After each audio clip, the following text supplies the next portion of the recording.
आज केमिस्ट्री का हमारा थ्योरी क्लास तीसरा है। जैसा कि आपको स्क्रीन पर दिख रहा होगा कि एटॉमिक स्ट्रक्चर यानी कि परमाणु संरचना।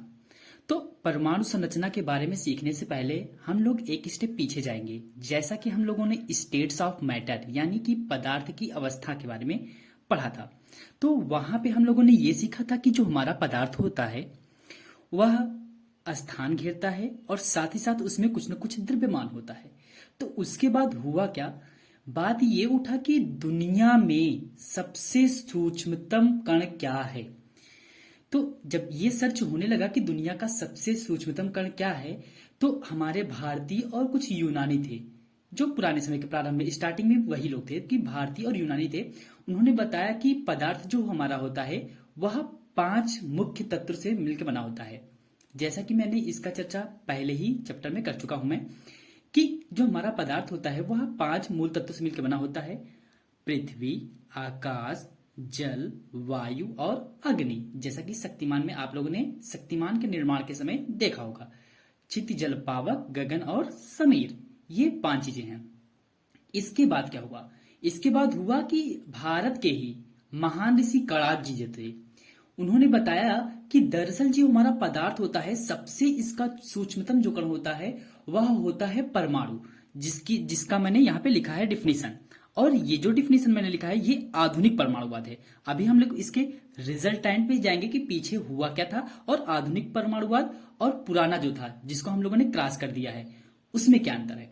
तो ठीक है, तो परमाणु का ही शब्द सबसे पहले कौन दिया, महर्षि कणाद जी ने, कि हमारा जो पदार्थ होता है वो 5 मूल तत्वों से नहीं बल्कि परमाणु से बना होता है। तो सबसे सूक्ष्मतम कण उनके अनुसार परमाणु था। तो आधुनिक परमाणु क्या है, अभी स्टेटस क्या है परमाणु का, ये जान लीजिए कि जो हमारा परमाणु होता है, जो हमारा परमाणु होता है वह तत्व का वह छोटा से छोटा कण होता है, वह छोटा से छोटा कण होता है जो किसी भी रासायनिक अक्रिया में भाग ले सकता है परंतु स्वतंत्र अवस्था में नहीं रह सकता, स्वतंत्र अवस्था में नहीं रह सकता। यह इसका आधुनिक स्टेटस है कि इस समय परमाणु का क्या डिफिनेशन है। और भी है, हम लोग डिस्कस कर रहे हैं। लेकिन अब आते हैं हम लोग कि जब कणाद जी ने कहा कि हाँ ये परमाणु ही है जिससे हमारा परमाणु से मिलकर ही हमारा कोई ना कोई पदार्थ बनाया होता है। दुनिया में जितनी भी प्रकार की चीजें हैं वो सारे क्या हैं, मैटर हैं यानी पदार्थ हैं। लेकिन वो क्या क्या है, उसका सबसे सूक्ष्मतम कण क्या होगा, वह होगा हमारा परमाणु। तो उसके बाद अब वो कणाद जी ने क्यों इतना बनाया कि पदार्थ जो है हमारा वो किससे मिलकर बना है, परमाणु से। तो फिर इसके बाद आए हमारे वैज्ञानिक, विदेशी वैज्ञानिक जॉन डाल्टन जी। तो जॉन डाल्टन जी 1808 में उन्होंने क्या बताया कि हाँ सही कहा, महर्षि कणाद जी ने जो कहा वो सही कहा कि जो पदार्थ हमारा होता है उसका सबसे सूक्ष्मतम कण परमाणु ही होता है। तो इन्होंने क्या किया, अपना एक सिद्धांत दे दिया, बेसिक कॉन्सेप्ट दे दिया, मतलब एटम के बारे में बेसिक सा कॉन्सेप्ट दे दिया। उन्होंने बहुत सारे एटम मतलब कॉन्सेप्ट बताए अच्छे अच्छे, लेकिन उसका जो सबसे इंपॉर्टेंट फैक्ट था ये कि उन्होंने बताया कि जो हमारा परमाणु है वह अविभाज्य है, मतलब कि परमाणु से छोटा कोई चीज हो ही नहीं सकता। तो इसके बाद क्या हुआ, उसके बाद आए हमारे वैज्ञानिक टॉमसन जी, रदरफोर्ड जी, चैडविक जी, मूलतः ये थे, और साथ ही साथ मैडम क्यूरी जी। इन्होंने क्या किया, क्रॉस कर दिया। जॉन डाल्टन जी ने इतना अच्छा अपना बेसिक कॉन्सेप्ट बनाया लेकिन इसको फेल कर दिया। कैसे, जैसे ही टॉमसन, रदरफोर्ड, चैडविक जी ने अपने खोजों की उत्पत्ति की, क्या खोज की उत्पत्ति की, इलेक्ट्रॉन, प्रोटॉन और न्यूट्रॉन की, तुरंत ही इनका जो भी बेसिक कॉन्सेप्ट था वो सब क्या हो गया, फेल हो गया। उन्होंने बताया कि ना, टॉमसन जी, रदरफोर्ड, चैडविक ने अपने खोजों से क्या बता दिया कि ना परमाणु को भी हम लोग छोटा छोटा कर सकते हैं। दरअसल परमाणु क्या है, हमारा विभाज्य है। तो इससे हमको रिजल्ट यही निकला कि परमाणु हमारा विभाज्य है। क्या, विभाज्य। जबकि पहले बताया गया था कि परमाणु से छोटा कोई चीज है ये नहीं है, मतलब वो अविभाज्य है, उससे छोटा कोई चीज हो ही नहीं सकता। लेकिन जैसे ही टॉमसन, रदरफोर्ड, चैडविक जी ने अपने अपने खोजों को सामने दिखाया विश्व में, तो इसका रिजल्ट यही निकल के आया कि परमाणु हमारा विभाज्य है जो मूलतः 3 कणों से मिलकर बना होता है। कौन से 3, हमारा पहला है इलेक्ट्रॉन, प्रोटॉन और न्यूट्रॉन। और साथ ही साथ हम लोग ये जान लें कि बेसिक कॉन्सेप्ट में हुआ क्या, जैसे ही इन्होंने इलेक्ट्रॉन, प्रोटॉन और न्यूट्रॉन की खोज की, ठीक है, इसके बारे में तो हम लोग चर्चा करेंगे, लेकिन ये जान लीजिए कि जो हमारे से मान लीजिए कोई एटम है, ठीक है, अगर ये हमारा एटम है तो जो एटम में होता है हमारा नाभिक में ये जो न्यूक्लियस है, मतलब ये अगर कोई परमाणु है, इसका सबसे ज्यादा द्रव्यमान इसके नाभिक में ही शो करेगा। ठीक है, ये परमाणु एटम का ही भाग है। साथ ही साथ इसके जो एटम के नाभिक में हमारे क्या क्या रहते हैं, प्रोटॉन रहते हैं और क्या रहते हैं, न्यूट्रॉन रहते हैं। और जबकि इसकी बाहरी कक्षाओं में क्या रहते हैं, हमारे इलेक्ट्रॉन रहते हैं। ठीक है, ये थोड़ा सा छोटा सा कॉन्सेप्ट याद रखिएगा कि किसी भी परमाणु के नाभिक में प्रोटॉन और न्यूट्रॉन रहते हैं, जबकि उसके बाहरी कक्षकों में क्या रहता है, हमारा इलेक्ट्रॉन रहता है। ठीक है, तो आइए हम लोग एक एक के बारे में अच्छे से डिटेल में चर्चा करते हैं कि हमारा इलेक्ट्रॉन क्या है, प्रोटॉन क्या है और न्यूट्रॉन क्या है। तो पहला आता है हमारा इलेक्ट्रॉन। क्या आता है, हमारा इलेक्ट्रॉन। तो इलेक्ट्रॉन के बारे में बेसिक देखिए, यहां पे हम लोग इसको खोज के भी बारे में चर्चा कर सकते हैं अच्छे से, लेकिन अभी जरूरी जो इंपॉर्टेंट फैक्ट है उसके बारे में चर्चा करते हैं कि इलेक्ट्रॉन जो है हमारा, यह तो परमाणु का अत्यंत छोटा सा कण है। ये तो हम लोगों ने सीख लिया, क्योंकि परमाणु को जैसे ही उन्होंने ब्रेक किया, इसका मतलब यही हुआ कि परमाणु से भी तो छोटा होगा ना। हाँ, तो यह परमाणु का अत्यंत क्या है, छोटा कण है। साथ ही साथ अगर इलेक्ट्रॉन की खोज की बात की जाए तो इसको जे थॉमसन जी ने किया था। कौन किया था, जे थॉमसन। बहुत लोग इसको टॉमसन भी कहते हैं, तो इनके नाम पे थोड़ा सा ऐसा मत सोचिएगा, क्योंकि वो इंग्लिश वैज्ञानिक हैं, अंग्रेज के वैज्ञानिक हैं, तो उनके नाम के हम लोग प्रोनाउंसिएशन अलग अलग करते हैं। कोई टॉमसन कहता है तो कोई थॉमसन कहता है। तो जे थॉमसन जी थे या टॉमसन जी थे, इलेक्ट्रॉन की खोज कब की थी उन्होंने, 1897 में की थी। ठीक है, और उन्होंने बताया कि जो यह इलेक्ट्रॉन होता है, यह इसका जो आवेश होता है वह ऋणात्मक आवेश होता है, और इसका वैल्यू क्या होता है, 1.6 गुणित 10 के घाते -19 कूलाम। ठीक है, और यह जो हमारा इलेक्ट्रॉन होता है वह क्या होता है, ऋणावेशित होता है। ये याद रखिएगा। अगर प्रतीक की बात की जाए कि इसको कैसे दर्शाते हैं, तो हम लोग इसको e के पावर माइनस या फिर -1 e के पावर 0, इसको दो प्रतीकों से हम लोग दर्शा सकते हैं। बेसिकली हम लोग e की पावर माइनस से ही इलेक्ट्रॉन को डिनोट करते हैं। अब बात आती है कि इलेक्ट्रॉन का द्रव्यमान कितना होगा, कि वह मतलब कितना भार सन्निहित रखता होगा। तो इसका जो द्रव्यमान है वह है हमारा 9.1 इंटू 10⁻31 kg। ये याद रखिएगा, कहीं कहीं पे ऐसे ही सेम पाया जाएगा, लेकिन यहाँ के उसके घात में थोड़ी सी कमी रहेगी, तो वहां पे याद रखिएगा, वहां मात्रक चेंज रहेगा। तो ये केजी में मैंने बताया है। ठीक है, तो ये सब इलेक्ट्रॉन की क्या है, प्रॉपर्टी है। तो आइए देखते हैं हम लोग अपना प्रोटॉन के बारे में। तो थोड़ा सा प्रोटॉन के खोज की बात की जाए तो इसका खोज किसने किया था, रदरफोर्ड जी ने। ठीक है, रदरफोर्ड जी ने किया था। कब किया था, 1919 में, 1919। ठीक है, और इसमें अगर आवेश की बात की जाए तो सेम होता है, लेकिन केवल एक ही चेंजेस रहता है। क्या होता है कि इलेक्ट्रॉन जो हमारा होता है वो ऋणावेश होता है, जबकि प्रोटॉन जो हमारा होता है वो क्या होता है, धनावेश होता है। बाकी सेम टू सेम 1.6 इंटू 10⁻, क्या होता है हमारा, -19। ठीक है, और इसके प्रतीक की बात की जाए तो इसका प्रोटॉन का जो हमारा प्रतीक होता है वह P से या फिर 1H1 इसलिए यहां पे दिया गया है क्योंकि जो हमारा प्रोटॉन होता है वह हाइड्रोजन के ही समस्थानिक के बराबर होता है। ठीक है, और साथ ही साथ एक चीज ये याद रखिएगा कि जो प्रोटॉन का खोज किया गया है, हम लोग मुख्यतः श्रेय मानते हैं किनको, रदरफोर्ड जी को। क्यों, इसका भी जान लीजिए पहले थोड़ा सा कि दरअसल अगर बात की जाए प्रोटॉन का सबसे स्टार्टिंग कॉन्सेप्ट किसने दिया था, तो वो दिया था गोल्डस्टीन ने। कौन दिया था, गोल्डस्टीन। जिस तरह से अगर हम लोग परमाणु की बात करें तो परमाणु के बारे में पहले बताया था महर्षि कणाद जी ने, लेकिन उसको थोड़ा थोड़ा जब एक्सप्लेन करने लगे तो डाल्टन जी आए, लेकिन डाल्टन जी ने भी उनका बेसिक कॉन्सेप्ट ठीक से नहीं दे पाया, क्योंकि वो बता नहीं पाया कि वह अविभाज्य है, जबकि वह क्या था, विभाज्य था। तो उसी तरह प्रोटॉन के बारे में सबसे पहले बताया था गोल्डस्टीन जी ने, लेकिन उसका जो कॉन्सेप्ट दिया, अच्छे से उसका प्रिंसिपल दिया, उसको डिफाइन किया, वो किया था रदरफोर्ड जी ने।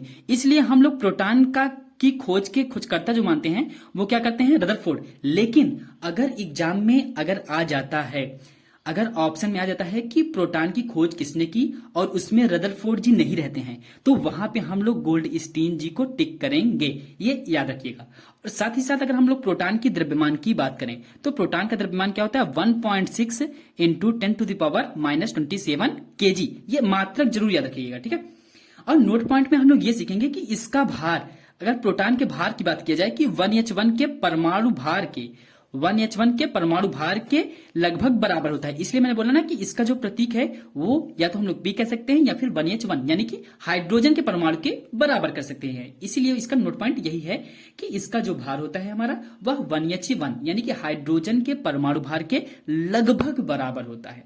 तो आइए देखते हैं हम लोग न्यूट्रॉन को।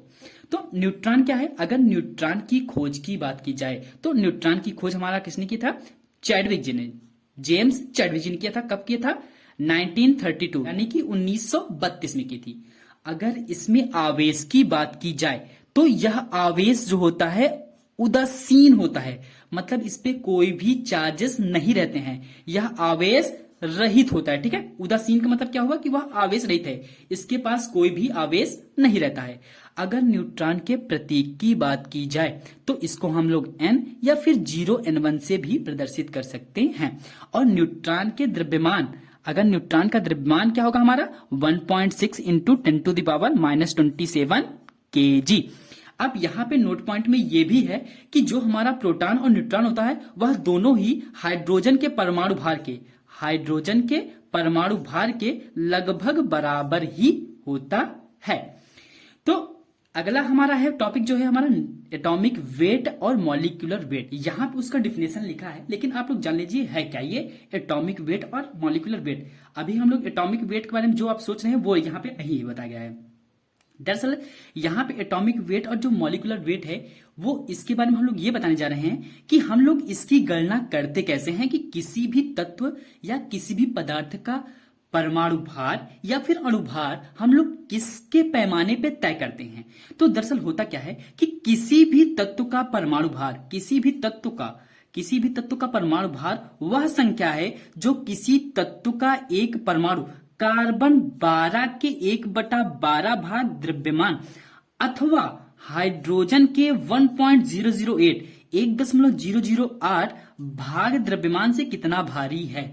यानी कि किसी भी तत्व या किसी भी पदार्थ का अगर हम लोग परमाणु भार या अणु भार का अगर हम लोग उसका परिपेक्ष में उसका मान निकालना चाहते हैं तो बेसिकली हम लोग उसके कार्बन 12 के 1/12 भाग द्रव्यमान का से वह कितना भारी है, यह एटॉमिक वेट के लिए है। किसके? एटॉमिक वेट के लिए है। जबकि मॉलिक्यूलर वेट की बात की जाए यानी कि अणुभार की बात की जाए तो किसी पदार्थ का अणुभार जो होता है उसकी गणना जो है हम लोग कार्बन 12 के एक परमाणु के 1/12 भाग से कितना गुना भारी है उससे तय करते हैं। यानी कि किसी भी तत्व का एटॉमिक वेट यानी परमाणु भार जो होगा वह हम कार्बन 12 के 1/12 भाग, ये आइसोटोप है कार्बन 12, ठीक है, 1/12 भाग के द्रव्यमान से कितना भारी है उससे हम लोग तय करते हैं। तो नेक्स्ट पेज हम पे आते हैं हम लोग और अपना नेक्स्ट टॉपिक देखते हैं क्या है हमारा। ये हमारा है मोल अवधारणा। क्या है हमारा? मोल अवधारणा यानी कि मोल कॉन्सेप्ट। तो यहां पे उसका डिफिनेशन दिया गया है, लेकिन बेसिकली है क्या कि जिस तरह से हम लोगों ने एटॉमिक वेट और मॉलिक्यूलर वेट को डिफाइन किया था उसी तरह यहां भी हम लोग मोल अवधारणा को भी इसी तरह से डिफाइन करते हैं। कैसे कि अगर एक मोल किसी भी निश्चित सूत्र वाले पदार्थ की वह राशि होती है जिसमें इस पदार्थ के इकाई सूत्र की संख्या उतनी ही है जितनी शुद्ध कार्बन 12 आइसोटोप के ठीक 12 ग्राम, कितना? ठीक 12 ग्राम के परमाणुओं की संख्या है।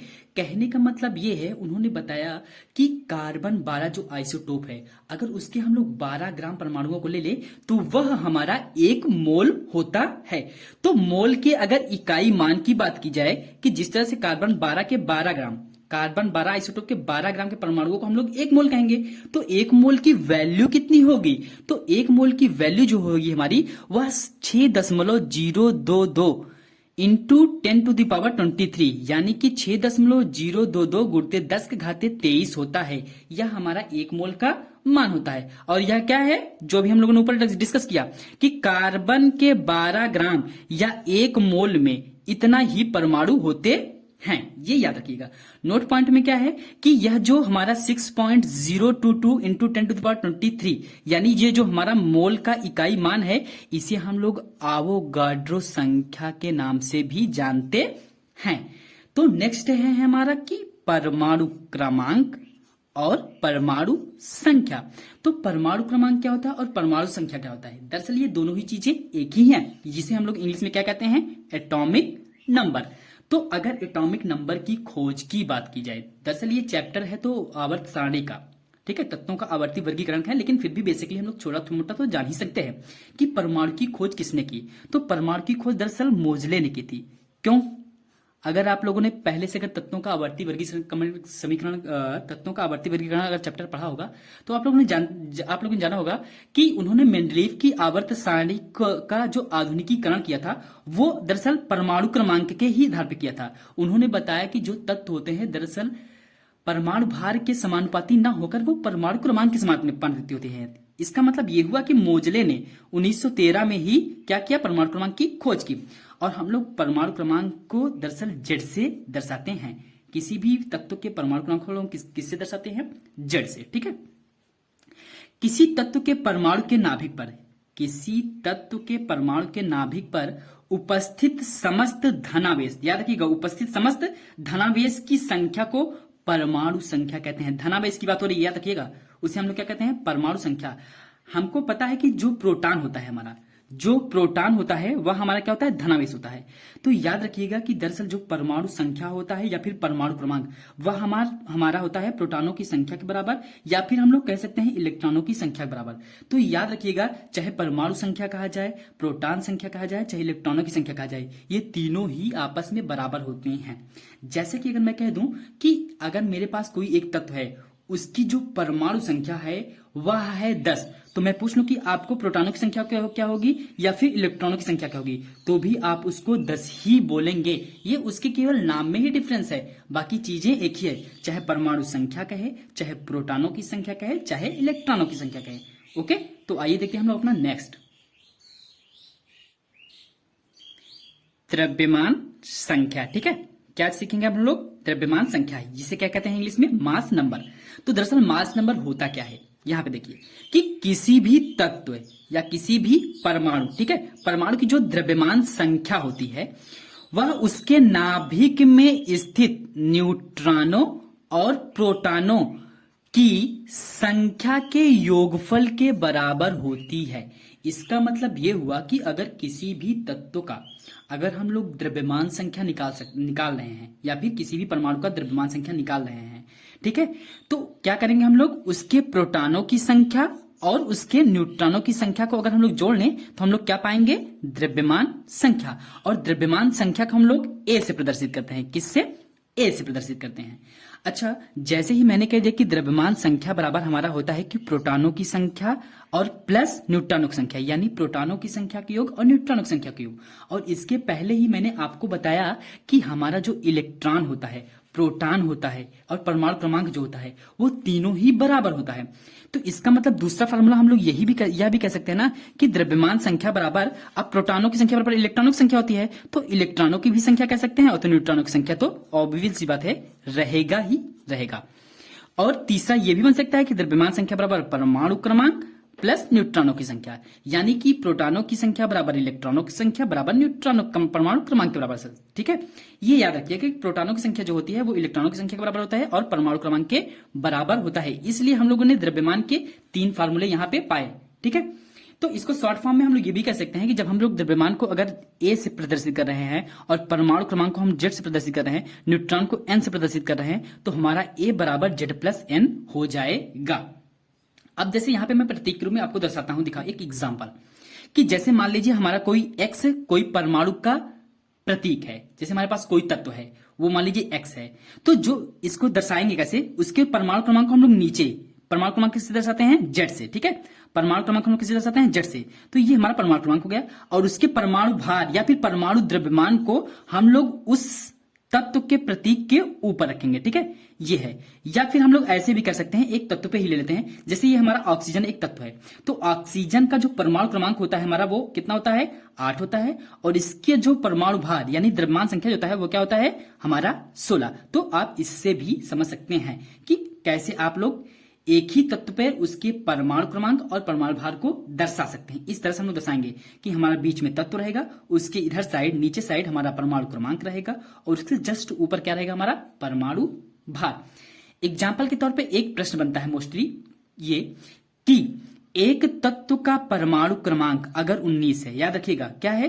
परमाणु क्रमांक अगर 19 है तथा परमाणु भार जो हमारा परमाणु भार है वह 39 है, तो न्यूट्रॉनों की संख्या क्या होगी। अब देखिए अगर यहाँ पे अगर तीन चीज है, परमाणु क्रमांक है और परमाणु भार है और न्यूट्रॉनों की संख्या है, तो हमको बेसिकली एक प्रश्न पता है कि द्रव्यमान संख्या बराबर जो होता है हमारा वो परमाणु क्रमांक प्लस न्यूट्रॉनों की संख्या, यानी हमारा द्रव्यमान संख्या बराबर क्या होता है, न्यूट्रॉनों की संख्या या प्रोटॉनों की संख्या, फिर प्रोटॉनों की संख्या, फिर न्यूट्रॉनों की संख्या। ठीक है, ये होता है। तो अब बेसिकली अगर चाहे इसमें से ये दे दे तो हम लोग न्यूट्रॉनों की संख्या निकाल सकते हैं। अगर न्यूट्रॉनों की संख्या परमाणु क्रमांक की संख्या दे दें तो हम लोग द्रव्यमान की संख्या निकाल सकते हैं, या फिर द्रव्यमान संख्या न्यूट्रॉनों की संख्या दे दें तो हम लोग परमाणु क्रमांक की संख्या निकाल सकते हैं। जैसे कि अगर तीन अचर पद हैं, अगर किन्हीं भी दो पदों की अगर वैल्यू दे दिया जाए तो तीसरे को हम लोग तो आसानी से फाइंड आउट कर सकते हैं ना। तो चलिए, तो यहां पे परमाणु भार यानी द्रव्यमान संख्या हमारा कितना दिया है 39, तो मैंने 39 रख दिया। इक्वल का साइन था तो इक्वल साइन यानी बराबर का चिन्ह मैंने लगा लिया। फिर यहां पे देखो परमाणु क्रमांक की जगह मैंने 19 रख दिया। क्यों? क्योंकि यहाँ पे परमाणु क्रमांक दिया है हमारा 19। ठीक है, तो मैंने यहाँ पे परमाणु क्रमांक 19 रख दिया। और न्यूट्रॉनों की संख्या पूछा है तो प्लस का न्यूट्रॉनों की संख्या, तो मैंने क्या किया, न्यूट्रॉनों की संख्या बराबर ये 39 था, 39 रहने दिया, और प्लस का 19 जब उधर जाएगा तो माइनस का 19 हो जाएगा, यानी 39 में अगर 19 घट जाएगा तो कितना बचेगा हमारा 20। यानी कि ये बात हुआ कि न्यूट्रॉनों की संख्या बराबर द्रव्यमान संख्या माइनस परमाणु क्रमांक। ठीक है, तो ऐसे एग्जाम्पल इस टाइप का प्रश्न जरूर बनता है, और ये याद रखिएगा कि इन्हीं दो को दिया रहेगा और एक को वो पूछेगा। तो नेक्स्ट टॉपिक पे हम लोग आगे बढ़ते हैं। तो दोस्तों अब हो जाओ सावधान। अगर आप लोगों को लग रहा है कि थोड़ा सा बोर लग रहा है तो थोड़ा सा ठंडा पानी पी लीजिए और रेस्ट लीजिए, क्योंकि अब ये जो टॉपिक है ये एग्जामिनर का पका पकाया भोजन है। दरअसल इससे केवल ऑप्शन ही नहीं, एग्जाम्पल ही नहीं, ये इसके डिफिनीशन को भी पूछ सकता है। तो आराम से रेस्ट ले लीजिए, आराम से पॉज करके, लेकिन यहाँ पे आप अपना कंसंट्रेशन अच्छे से बनाए रखिएगा। तो हमारा क्या है, समस्थानिक, ये उसका पका पकाया भोजन है, ये याद रखिएगा। एग्जामिनर का ये पका पकाया भोजन है, ये डिफिनीशन भी पूछ लेता है कि समस्थानिक हमारा क्या होता है। इसको इंग्लिश में हम लोग क्या बोलते हैं, आइसोटोप। ठीक है, आइसोटोप। तो दरअसल आइसोटोप होता क्या है कि अगर परमाणु क्रमांक समान लेकिन परमाणु भार अलग हो। यहां पे मैंने शॉर्ट में लिखा है, मैं आपको समझाता हूं क्या है। कि मान लीजिए कि कोई भी तत्व है, अगर उसका परमाणु क्रमांक समान हो, मतलब एक ही तत्व हो, उसका परमाणु क्रमांक समान हो, लेकिन परमाणु भार जो है वो हमारा वो भिन्न भिन्न होना चाहिए, अलग अलग होना चाहिए। जैसे मैं एग्जांपल यहाँ पे लिखा हुआ हूं कि ये हमारा हाइड्रोजन है। ठीक है, हाइड्रोजन हाइड्रोजन हाइड्रोजन, तो हाइड्रोजन के 3 समस्थानिक होते हैं। तो ये हमारा परमाणु क्रमांक, मैं बताता ना कि नीचे जो होता है वो हमारा क्या होता है, परमाणु क्रमांक होता है, और ये जो ऊपर होता है वो क्या हमारा होता है, परमाणु भार। ठीक है, तो यहाँ पे देखिए हाइड्रोजन का परमाणु क्रमांक एक ही होता है ना, हाँ, तो एक यहाँ पे हो गया। यहाँ भी हाइड्रोजन परमाणु क्रमांक एक, यहाँ भी हाइड्रोजन परमाणु क्रमांक एक। यहाँ पे इसलिए मैंने परमाणु क्रमांक को बहुत ही डार्क कर दिया है ताकि आप समझ सके कि यहाँ पे जो परमाणु क्रमांक है वह एकदम ही सेम है। यहाँ भी एक है परमाणु क्रमांक, यहाँ भी परमाणु क्रमांक एक है, और यहाँ भी परमाणु क्रमांक एक है। लेकिन अगर परमाणु भार देखें तो यहाँ पे 1 है, यहाँ पे 2 है, और यहाँ पे 3 है। इसी को समस्थानिक कहते हैं कि परमाणु क्रमांक हमारा सेम होना चाहिए, 1 1 1, जबकि परमाणु भार जो होना चाहिए वो क्या होना चाहिए, अलग अलग, 1 2 और 3। इसी को हम लोग क्या कहते हैं, समस्थानिक। इसकी परिभाषा जरूर माइंड में रखिएगा कि जिस तत्व का परमाणु क्रमांक समान किंतु परमाणु भार भिन्न भिन्न हो उसे हम लोग क्या कहते हैं, समस्थानिक। और नोट पॉइंट में ये भी एक एग्जांपल है कि याद रखिएगा, अगर पूछ लिया जाए एग्जाम में कि सबसे ज्यादा समस्थानिक किस तत्व के हैं, तो वह तत्व है हमारा क्या, पोलोनियम। क्या होता है, पोलोनियम। पोलोनियम जो है उसके सबसे सर्वाधिक समस्थानिक है। ठीक है, अच्छा, जब हम लोग ये कह सकते हैं कि किसी भी तत्व का परमाणु क्रमांक अगर समान हो और परमाणु भार भिन्न हो तो उसे हम लोग क्या कहेंगे, उसे हम लोग कहेंगे समस्थानिक। तो इसको हम लोग दूसरी भाषा में ये नहीं कह सकते कि प्रोटॉनों की संख्या समान किंतु न्यूट्रॉनों की संख्या भिन्न भिन्न हो। याद रखिए, प्रोटॉन हमारा तो इलेक्ट्रॉन ही, मतलब परमाणु क्रमांक ही होता है ना, वही बोल रहा है, ये भाषा बदल दिया है बस कि जो इलेक्ट्रॉन, जहां पे परमाणु क्रमांक होना चाहिए वहां प्रोटॉन हो गया, प्रोटॉनों की संख्या समान हो। यहाँ पे हाँ जी समान तो है, लेकिन यहाँ पे एक एक्स्ट्रा फैक्ट दिया है, वो न्यूट्रॉन कह दिया है। न्यूट्रॉन का मतलब क्या होता है कि अगर परमाणु भार में और परमाणु क्रमांक को घटा दिया जाए, परमाणु भार में परमाणु क्रमांक घटा दिया जाए तो वो हमारा न्यूट्रॉन निकल के आता है। अगर मैं यहाँ पूछूं कि ये जो हमारा हाइड्रोजन का पहला समस्थानिक है प्रोटियम, उसका नाम क्या है, प्रोटियम नाम है। अगर प्रोटियम में न्यूट्रॉनों की संख्या पूछूं तो क्या होगा, तो आप कहेंगे कि एक में से एक घट जाएगा तो जीरो, तो यानी कि प्रोटियम में हमारा न्यूट्रॉनों की संख्या क्या होगा, जीरो। यहां पे हम लोगों ने जीरो पाया। अगर मैं पूछ लूं कि आपका ड्यूटेरियम, जो दूसरा समस्थानिक है हमारा क्या है, ड्यूटेरियम, ड्यूटेरियम में अगर हम लोग न्यूट्रॉनों की संख्या पूछे तो आप लोग क्या करेंगे, परमाणु भार क्या है हमारा, दो। दो में जैसे ही आप परमाणु क्रमांक एक को घटाएंगे तो क्या मिलेगा, दो में एक को घटाएंगे तो एक मिलेगा। यानी कि ड्यूटेरियम का जो न्यूट्रॉनों की संख्या होगा वो क्या होगा, एक। इसका जीरो, इसका एक, और यहां पे जब घटाएंगे तो तीन में से एक घट जाएगा तो बचेगा हमारा दो। यानी कि हमारा जो ट्राइटियम, जो तीसरा हमारा समस्थानिक है ट्राइटियम, इसमें न्यूट्रॉनों की संख्या जो होगी वो कितनी होगी, दो। जीरो एक दो है तो ना अलग अलग, यानी कि प्रोटॉनों की संख्या समान किंतु न्यूट्रॉनों की संख्या क्या हो, भिन्न भिन्न हो। तो ठीक है। और एक्स्ट्रा एक एग्जांपल है, जैसे कार्बन देख लीजिए कि C6H12, ठीक है। मतलब कार्बन का जो परमाणु क्रमांक है वो 6 है और परमाणु भार कितना है, 12। यहां पे देखिए भी, यहां भी 6 है, यहां भी 6 है, यहां 6 है, लेकिन परमाणु भार अलग अलग है, 12, 13 और 14। अगर न्यूट्रॉनों की संख्या पूछा जाए तो 12 में से 6 घटा दीजिए, 13 में से 6 घटा दीजिए और 14 में से 6 घटा दीजिए, तो इनके न्यूट्रॉनों की सीधी संख्या निकल जाएगी। न्यूट्रॉनों की संख्या निकालना कभी मत भूलिएगा, उनके द्रव्यमान की संख्या में परमाणु क्रमांक को घटा दीजिए, आराम से वो न्यूट्रॉनों की संख्या होगी।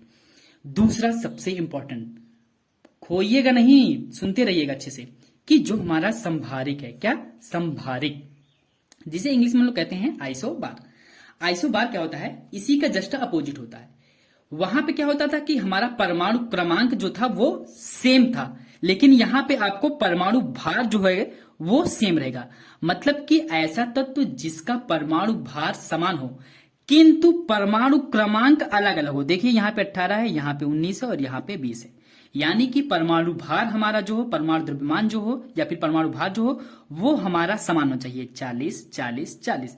जबकि परमाणु क्रमांक क्या हो, अलग अलग हो, तो उसे हम लोग क्या कहते हैं, आइसोबार, यानी कि समभारिक। ठीक है। अब यहाँ पे ये आर्गन है, ये पोटेशियम, पोटेशियम का क्या होता है, और कैल्शियम का ये सी, ये तत्व का नाम है। यहाँ पे भी आप न्यूट्रॉनों की संख्या आप निकाल सकते हैं और कमेंट में हमें बता भी सकते हैं कि आर्गन का, पोटेशियम का और कैल्शियम का में इसमें न्यूट्रॉनों की संख्या क्या होगी। तो हम लोग इसको कमेंट बॉक्स में देखेंगे। ठीक है। तो तीसरा पॉइंट आता है हमारा सम न्यूट्रॉनिक। अब इसकी भाषा से ही समझ में आ रहा है कि सम न्यूट्रॉनिक मतलब जिसमें न्यूट्रॉनों की संख्या क्या हो, हमारे बराबर हो। तो सम न्यूट्रॉनिक को हम लोग इंग्लिश में बोलते हैं आइसोटोन। यहां पे सम न्यूट्रॉनिक मतलब होता है, सम माने बराबर, न्यूट्रॉनिक मतलब न्यूट्रॉन, मतलब ऐसे परमाणु जिसमें न्यूट्रॉनों की संख्या बराबर हो उन्हें हम लोग क्या कहेंगे, सम न्यूट्रॉनिक। ठीक है। यहां पे परिभाषा लिखा गया है। जैसे अगर मैं बात करूं कि 1H3 और 2He4, यानी कि हाइड्रोजन के समस्थानिक और हीलियम का जो है, ठीक है, हीलियम का जो परमाणु है, हाइड्रोजन के परमाणु की बात की जाए इसमें, तो यहां पे अगर तीन में से, ये देखो ये हाइड्रोजन का तीसरा समस्थानिक है, कौन सा, ट्राइटियम। अगर ट्राइटियम में अगर हम लोग न्यूट्रॉनों की संख्या पूछे तो हमारा परमाणु द्रव्यमान क्या है, 3 है।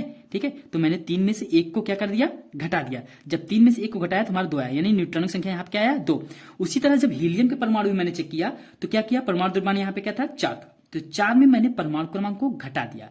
जैसे ही 4 में मैंने 2 को घटाया तो यहां भी 2 निकल आया, यानी कि हाइड्रोजन के तीसरे समस्थानिक और हीलियम के परमाणु में दोनों ही क्या है, हमारे सम न्यूट्रॉनिक है। यहां भी न्यूट्रॉनिक की संख्या 2, यहां भी न्यूट्रॉनिक संख्या क्या है, हमारा 2। ठीक है। तो इसे हम लोग क्या कहेंगे, सम न्यूट्रॉनिक। और लास्ट टॉपिक जो है इससे रिलेटेड सम इलेक्ट्रॉनिक, क्या है हमारा, सम इलेक्ट्रॉनिक, जिसे इंग्लिश में हम लोग कहते हैं आइसो इलेक्ट्रॉनिक। क्या कहते हैं, आइसो इलेक्ट्रॉनिक।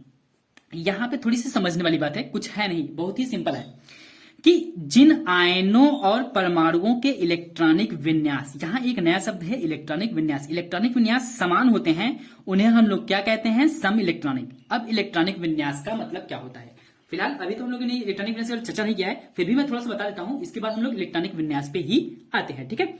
तो जैसे अगर मैं बात कर लूं एग्जाम्पल में नियान की, ये एनी है नियान, ये नियान एक तत्व है जिसका परमाणु क्रमांक जो होता है हमारा कितना होता है, 10।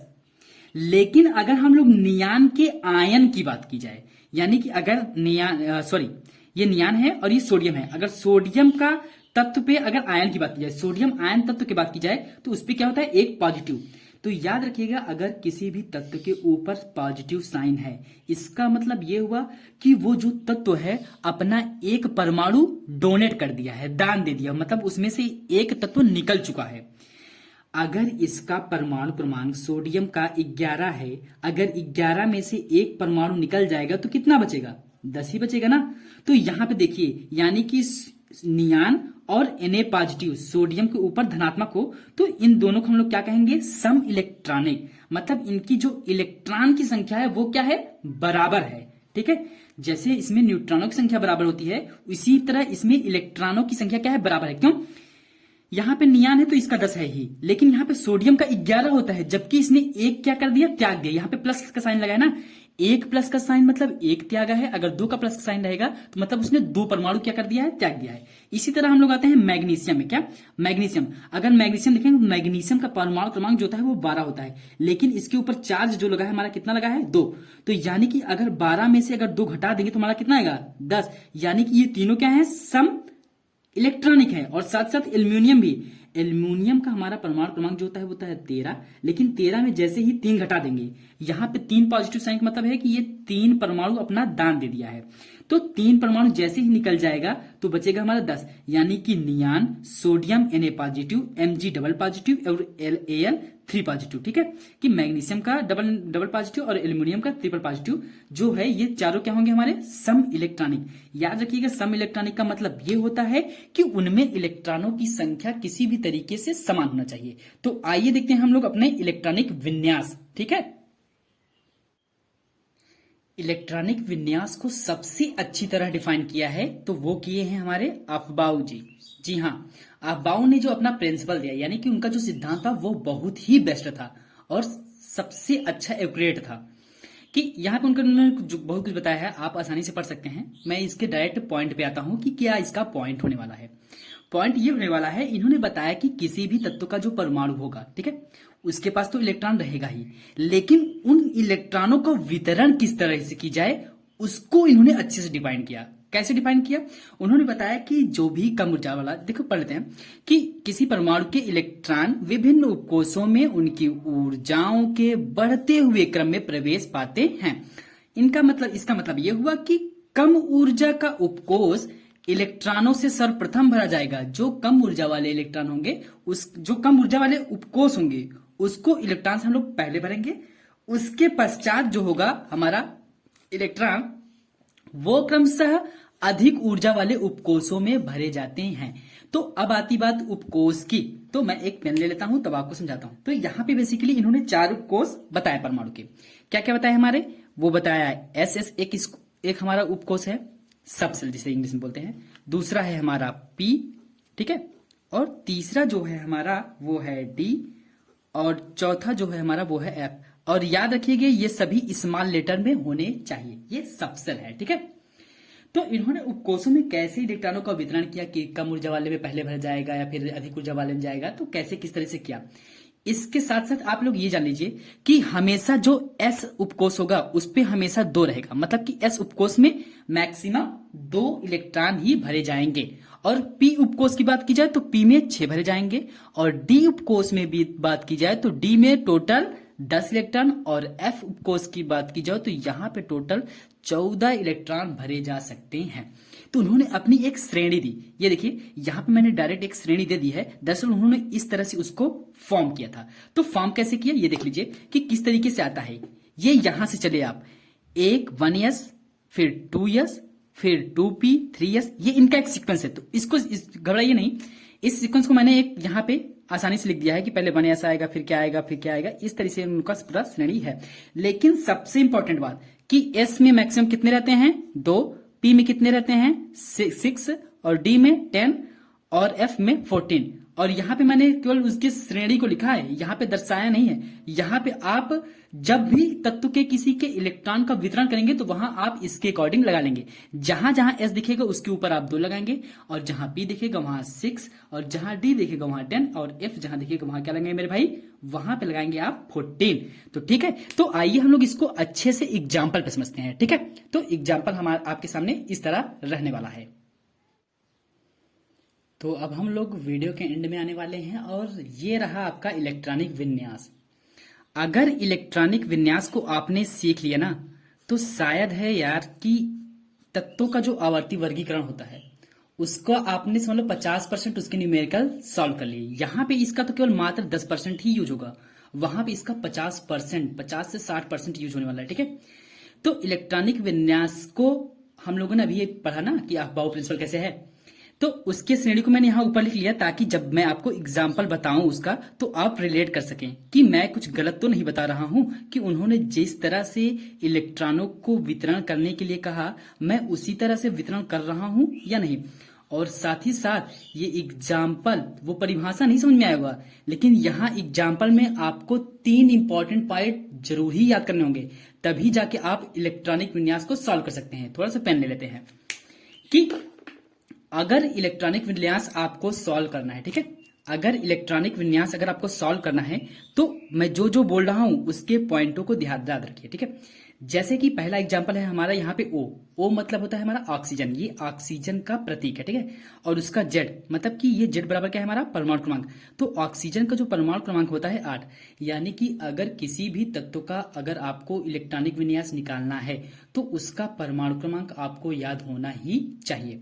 जैसे कि यहाँ पे ऑक्सीजन का अगर परमाणु क्रमांक 8 है तो अगर हम लोग इसको इसके इलेक्ट्रॉनों का वितरण करेंगे इसके उपकोषों में, ठीक है, तो कैसे करेंगे। हमको उन्होंने श्रेणी दिया है कि 1s फिर 2s होता है, फिर 2p फिर 3s फिर 3p फिर 4s, इसी तरह से हम लोग आगे बढ़ेंगे। लेकिन हमको मात्र 8 इलेक्ट्रॉनों का ही डिवाइड करना है, ठीक है। तो पहला होगा हमारा 1s। मैंने बोला था ना कि s के ऊपर मैक्सिमम कितने इलेक्ट्रॉन होंगे 2, तो मैंने 1s 2 कर लिया। फिर होता है हमारा 2s यानी 2s 2 कर लिया, तो 2 2 4 इलेक्ट्रॉन, 2 2 4 इलेक्ट्रॉन हमारे बच चुके हैं। अब बचे हमारे 4। फिर 2p, हमारा p में तो हमारे पूरे 6 होते हैं, कितने होते हैं 6 होते हैं। लेकिन अब जब हमारे पास केवल मात्र 4 इलेक्ट्रॉन ही बचे हैं तो लास्ट में 4 ही तो आएगा ना, यानी 1s2 2s2 और 2p6 के बजाय 2p4 होगा, क्योंकि 2 2 4 और 4 8। यहाँ पे इलेक्ट्रॉनों का वितरण इसी तरीके से होगा। यहाँ पे मोर एग्जाम्पल, और सारे एग्जाम्पल है, और वहां पे आपको बहुत कुछ सीखने को मिलेगा। जैसे कि यहाँ पे आर्गन लिखा गया है, ठीक है, AR, ये आर्गन का प्रतीक है। तो आर्गन का एटॉमिक नंबर जो होता है, परमाणु क्रमांक जो होता है, वो हमारा होता है 18। तो अब हम लोग इसी श्रेणी की सहायता से इस 18 इलेक्ट्रॉनों को हम लोग वितरण करेंगे। तो जैसे हमारा लिया कि 1s2, चलो ठीक है, यस में 2 होता है, ले लिया मैंने 1s2, फिर 2s 2 कर लिया, फिर 2p6 कर लिया। अब हम लोग गिनते भी रहेंगे कि 6 2 8 2 10 हो चुके हैं। अब हम लोग को 8 और बांटना है। तो 2p की बात देखिए, यहाँ पे 2p के बाद क्या आता है हमारा, क्या आता है 3s, तो मैंने 3s लिखा। लेकिन हमको पता है कि 3s के ऊपर कितने होते हैं 2, s के ऊपर 2 होते हैं ना 2, तो 2 इलेक्ट्रॉन हमको और मिल गया। फिर इसके बाद क्या आता है 3s के बाद हमारा आता है 3p, तो 3p को हमने ले लिया। तो p के ऊपर कितने होते हैं 6, तो मैंने 6 ले लिया। अब गिन के देखो कितना, क्या 18 डिवाइड हो चुके हैं। हाँ जी, 2 2 4 4 6 10 10 2 12 12 6 18, यानी इसका भी इलेक्ट्रॉनिक विन्यास हमारा सही से हो चुका है, ठीक है। अब बात आती है सीखने की, क्या सीखने की, और परिभाषा को समझने की भी, रिवाइज करने की भी, कि यहाँ पे वैनेडियम दिया गया है, ये वैनेडियम का प्रतीक है, ठीक है, V, और इसका जो परमाणु क्रमांक है वो हमारा है 23। तो अब इसी श्रेणी की सहायता से हम लोग इसको डिवाइड करेंगे। देखो यहाँ पे 1s2 कर लिया, 2s2 कर लिया, 2p6 कर लिया, 3s2 कर लिया, 3p6 कर लिया, 3d3 कर लिया और 4s2। अब यहाँ पे आपको यहाँ पे समझाना है, क्या समझाना है, अभी आपको नहीं समझ आ रहा होगा कि यह क्या समझाना है। इलेक्ट्रॉन देखेंगे तो आपको अच्छे से डिवाइड हो जाएगा कि यहाँ पे 2 2 4 4 6 10 10 2 12 12 6 18 18 3 21 और 21 2 हमारे 23 इलेक्ट्रॉन तो हो चुके हैं। लेकिन समझने वाली बात यहाँ पे ये है, और ये कैसे समझ में आएगा वो मैं बताने वाला हूं।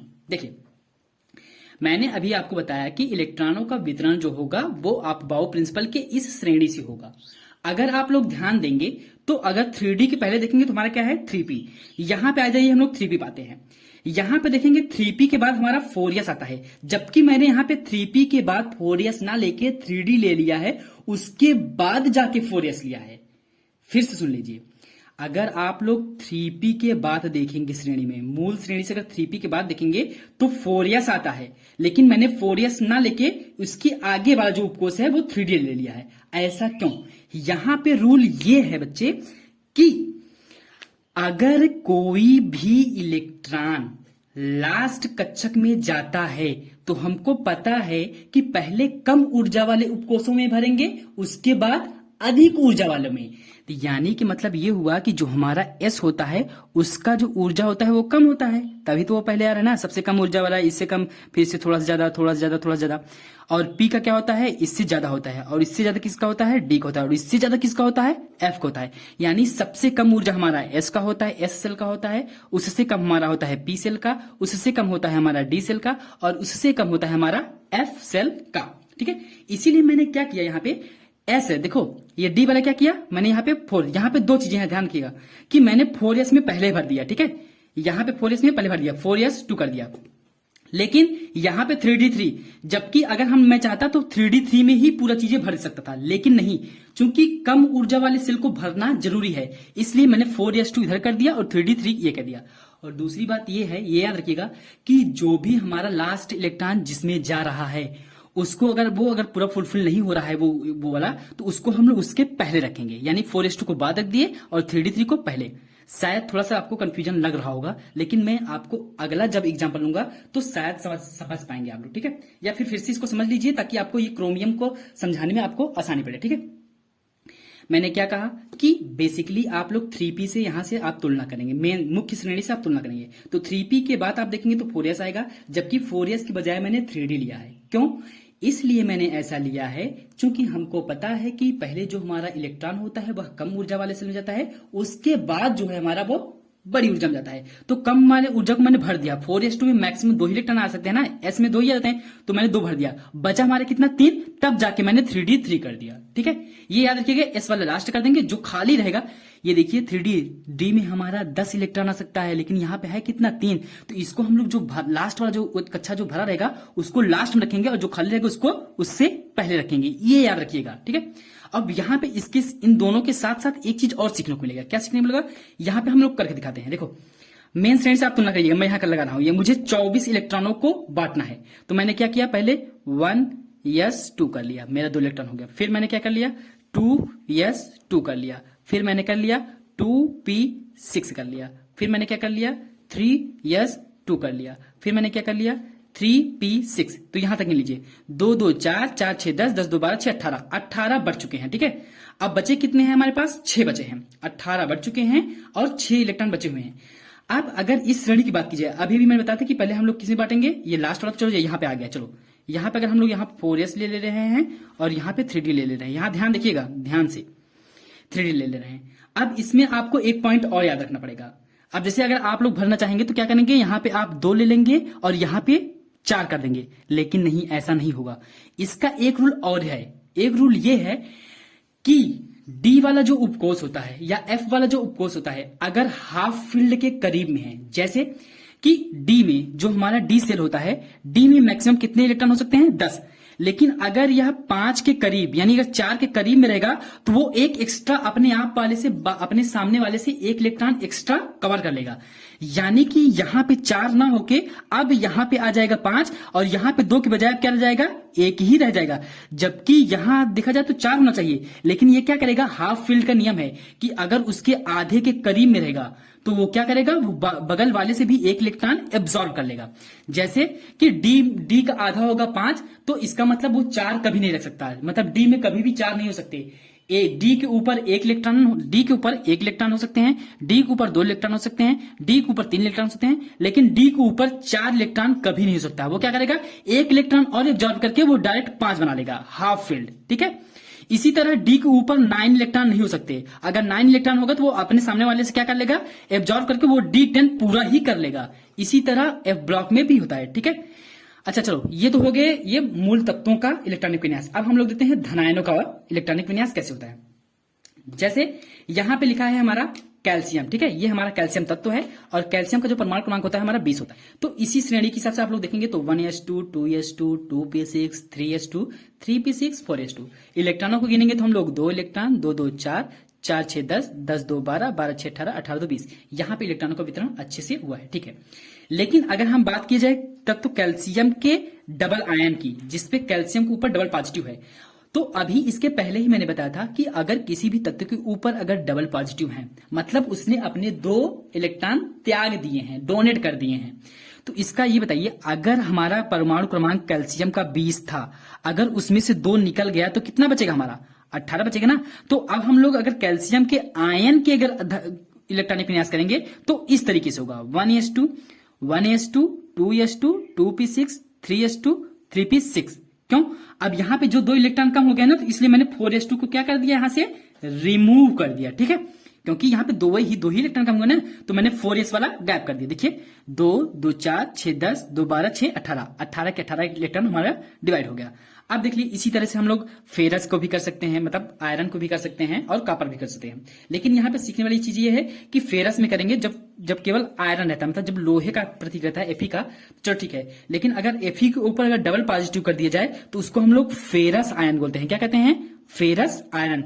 अभी तो ये आयरन है, अब इसको क्या कहेंगे हम लोग? Ferrous iron. क्या, सॉरी यहाँ पे मैं भूल गया हूं बाय मिस्टेक, आयरन यहाँ पे रहा होना चाहिए। चलो ठीक है, तो फेरस आयरन अगर Fe के ऊपर अगर 3 पॉजिटिव रहेगा तो उसे हम लोग फेरिक आयन, ये नाम याद रखिएगा, कभी कभी नाम भी एग्जाम में पूछ लिया जाता है कि Fe पावर 3 पॉजिटिव को हम लोग क्या बोलेंगे, तो इसे बोलेंगे फेरिक आयन। अगर डबल पॉजिटिव रहेगा तो क्या कहेंगे हम लोग? Ferrous ion. उसी तरह कॉपर वाले को अगर सिंपल कॉपर रहेगा तो उसे हम लोग कॉपर का परमाणु बोलेंगे। यहाँ पे आयरन है तो आयरन का परमाणु और ये कॉपर परमाणु। लेकिन अगर कॉपर के ऊपर अगर 1 पॉजिटिव है, अगर 1 धन आयन है तो उसे हम लोग क्यूप्रस आयन बोलेंगे। क्या बोलेंगे? Cuprous ion. अगर डबल पॉजिटिव है तो उसे हम लोग क्यूप्रिक आयन बोलेंगे। क्या बोलेंगे? Cupric ion. इसी तरह आइए हम लोग देखते हैं ऋण आयनों का भी इलेक्ट्रॉनिक विन्यास। जिस तरीके से जो हमारा पॉजिटिव होता है तो वो क्या करता है, अगर किसी भी तत्व के ऊपर, ऋण आयनों में क्या होता है, जैसे हमारा क्लोरीन है, क्लोरीन का जो हमारा होता है परमाणु क्रमांक वो हमारा कितना होता है? 17 होता है। ठीक है, 17 होता है। लेकिन अगर यहाँ पे ऋणायन लगा हुआ है, अगर एक ऋण लगा हुआ है, इसका मतलब इसने एक तत्व किसी से लिया है। क्या किया है? लिया है। अगर अभी इसके पास 17 है, अगर इसने किसी से एक तत्व ले लिया, एक इलेक्ट्रॉन ले लिया, तो अब कितने हो गए? अब तो हमारे पास 18 इलेक्ट्रॉन हो गए ना। 17 था इसका बेसिकली, इस पे निगेटिव आयन था तो इसने एक इलेक्ट्रॉन ले लिया, तो कुल कितना हो गया? 18। अब हम लोग जब इलेक्ट्रॉनिक विन्यास करेंगे तो 18 इलेक्ट्रॉनों को बांटेंगे। देखिए 2 electron, 2 2 4 4 6 10 10 2 12 12 6 18, 1s2 2s2 2p6 3s2 3p6। उसी तरह फ्लोरीन का देख लेंगे तो फ्लोरीन का जो परमाणु क्रमांक होता है, हमारा एटॉमिक नंबर जो होता है वो 9 होता है। लेकिन इसके ऊपर कितने आयन है? एक आयन है, एक ऋण आयन है। तो इसलिए ये मतलब एक ऋण आयन का मतलब क्या होता है कि उसने किसी से एक इलेक्ट्रॉन ले लिया है। पहले 9 था इसके पास इलेक्ट्रॉन, अब कितना हो गया? अब 10 हो गया। तो हम लोग इसका जब इलेक्ट्रॉनिक विन्यास करेंगे तो 10 इलेक्ट्रॉनों का डिवाइड करेंगे हम लोग। 1s2 2s2 2p6, 2 2 4 2 2 2 4 6 10, 10 का 10 इलेक्ट्रॉन हम लोग डिवाइड कर दिए। अब लास्ट हमारा आता है ऑक्सीजन। ऑक्सीजन क्या है? ऑक्सीजन के ऊपर डबल आयन है। ठीक है, डबल ऋण आयन है, ये याद रखिएगा। तो ऑक्सीजन का जो परमाणु क्रमांक होता है वो हमारा होता है 8। लेकिन 2 अगर ऋण आयन अगर इसने किसी से लिया है तो अब इसको जब हम लोग ऐड कर लेंगे तो इसका भी परमाणु क्रमांक कितना हो जाएगा? 10। तो सेम एज इसके भी यही रहने वाला है कि 1s2 2s2 और 2p6। अभी भी काफी चीजें हमारे यहाँ पे एटॉमिक स्ट्रक्चर में शेष रह गई हैं, जैसे कि क्वांटम नंबर हो गया। अभी तो हम लोगों ने एटम के जो अलग अलग कॉन्सेप्ट जिन्होंने दिया है उसके बारे में चर्चा भी नहीं किया। ठीक है, तो उसके साथ साथ जितने भी रिमेनिंग पार्ट है और साथ साथ मेन पॉइंट जो है इसका न्यूमेरिकल, क्योंकि इस चैप्टर से न्यूमेरिकल का खासा ही महत्व है, लगभग 50%। ठीक है, तो न्यूमेरिकल के भी हम लोग पार्ट 2 में चर्चा करेंगे। तो ओके, धन्यवाद।